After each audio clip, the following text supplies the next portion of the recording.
से वंचित बेटियां, क्या नंदा गौरा योजना में भी हो गया बड़ा खेला? क्यों छात्राएं रह गई खाली हाथ और क्यों अब हाईकोर्ट ने सरकार से मांग लिया जवाब? बताने के लिए आया हूं दोस्तों आपको एक ऐसे खेल के बारे में, ऐसी लापरवाही के बारे में, या फिर ये कुछ और मामला है।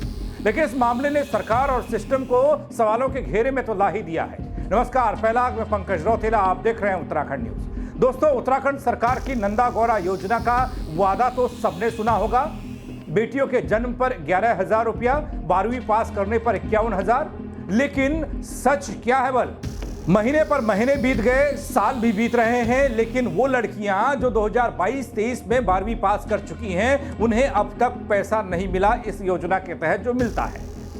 देवभूमि की ये शर्मनाक देरी आज हाईकोर्ट के सामने आकर खड़ी है और सवाल बनकर खड़ी है। इसलिए यह खबर बड़ी महत्वपूर्ण है। शायद हाईकोर्ट पहुंच गई खबर, इसलिए खबर बन गई, मैं आपके सामने आ गया। अगर हाईकोर्ट नहीं पहुंचता यह मामला तो कोई ताकने झांकने और बताने वाला नहीं था। दोस्तों, अगर वादा हो तो पूरा होना चाहिए। अगर योजना है तो उसका हक पात्र लोगों को मिलना चाहिए। खबर देखिए जरा और इसकी गंभीरता को समझिएगा। चमोली जिले की छात्राओं को क्यों नहीं मिला नंदा गौरा योजना का लाभ?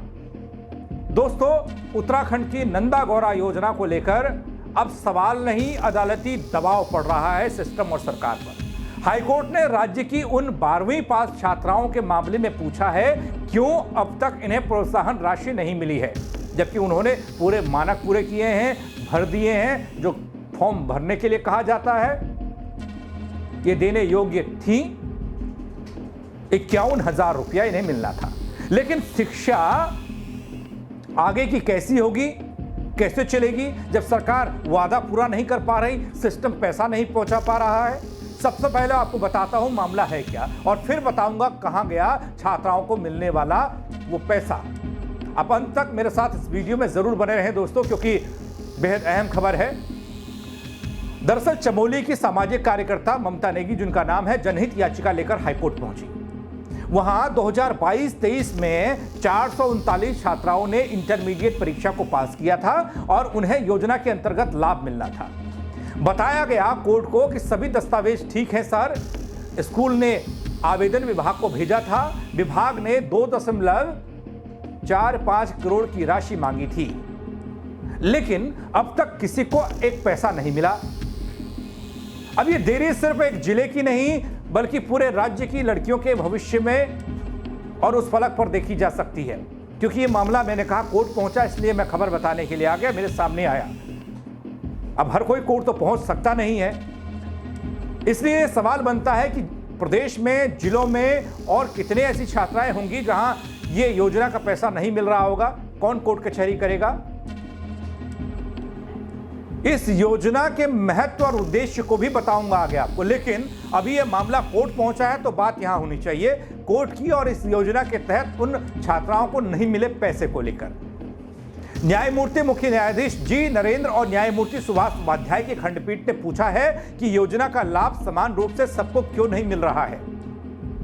इतना नहीं है दोस्तों, कोर्ट ने साफ किया है अगर यह देरी जारी रही तो उच्च शिक्षा की राह बंद हो जाएगी छात्राओं के लिए, क्योंकि छात्राएं मुआवजा नहीं मिलने और इस योजना का लाभ नहीं मिलने के कारण आगे नहीं बढ़ पा रही हैं, नहीं पढ़ पा रही हैं। विभागों को 1 हफ्ते का वक्त दिया गया कोर्ट द्वारा और ये कहा गया कि 1 हफ्ते के अंदर आप रिपोर्ट दाखिल करें और बताएं कि वजह क्या है। अब यह सवाल सिर्फ प्रक्रिया या फॉर्म भरने तक का नहीं है। छात्राओं ने समय पर आवेदन किया था, सभी नियम कायदों को फॉलो किया था, फिर भी धनराशि मंजूर नहीं हुई। विभाग ने सरकार से बजट की मांग की, लेकिन फंड रिलीज नहीं हुआ या फिर देरी हो रही है। देरी होने का मतलब भी बता रहा हूं आपको, थोड़ा सा इंतजार कीजिए। अब इससे लगता है कि जैसे योजनाएं घोषणाओं तक ही सीमित रह गई और धरातल पर परिणति नहीं हो रही है। धरातल पर तस्वीर यह है कि ये बच्चियां आज भी इंतजार कर रही हैं उस योजना के तहत मिलने वाले 51,000 का। वहीं दूसरी ओर बड़े खेल की बू आ रही है दकड़ी। खेल का मतलब आप समझ रहे होंगे, कहीं ऐसा तो नहीं कि छात्राओं को मिलने वाला पैसा कहीं गायब हो गया। मतलब आप समझदार हैं, कुछ भी हो सकता है। अब हर कोई तो कोर्ट जाने से रहा। कितनी छात्राएं ऐसी होंगी जिन्हें इस योजना का लाभ नहीं मिला होगा। दोस्तों आज उस वादे की बात हो रही है जो सिर्फ कागजों में रह गया बस। उन छात्राओं के लिए 439 छात्राओं ने जो मेहनत की, हक हासिल किया, मगर सरकार ने, सिस्टम ने उनका हक देने में महीनों लगा दिए और अब भी नहीं दिया है। दोस्तों ये समझना होगा, ये पैसा छात्राओं को 12वीं पास के बाद आगे की पढ़ाई के लिए दिया जाता है, यानी कि एक समय सीमा इसकी है। अगर 12वीं पास करने के तुरंत बाद ये पैसा उनको नहीं मिला तो वो आगे पढ़ाई नहीं कर सकती हैं, कॉलेज नहीं कर सकती हैं। इस योजना का जो नियम कायदा है वो ये है। और इस याचिका में भी ये कहा गया है भाई 2022-23 में अगर 12वीं किसी बच्चों ने कर ली, छात्रा ने कर ली, तो ये चल रहा है 25। समझिएगा इसको। देखिए हुआ क्या है, जिले में साल 2022-23 में 439 छात्राओं ने इंटरमीडिएट को परीक्षा को पास किया, यानी कि अब 25 खत्म होने को है, कुछ ही माह बचे हैं। लेकिन सरकार की नंदा गौरा योजना के मुताबिक उनको आगे की पढ़ाई के लिए मिलने वाली 51,000 रुपये की प्रोत्साहन राशि नहीं मिल पाई।